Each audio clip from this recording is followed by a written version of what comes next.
உமது மேலான மாட்சியின் பொருட்டு உமக்கு நன்றி கூறுகின்றோம்.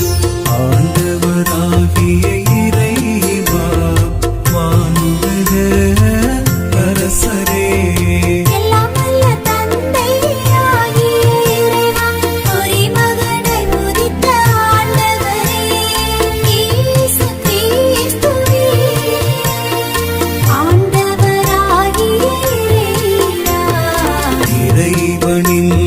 செம்மறியே, தந்தையின் திருமகனே, உலகின் பாவங்களை போக்குபவரே, எங்கள் மேல் இரக்கமாயிரும்.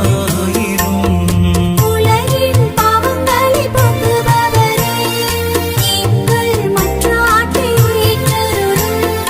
தந்தையின் வலப்பக்கம் வீற்றிருப்பவரே, எங்கள் மேல் இரக்கமாயிரும்.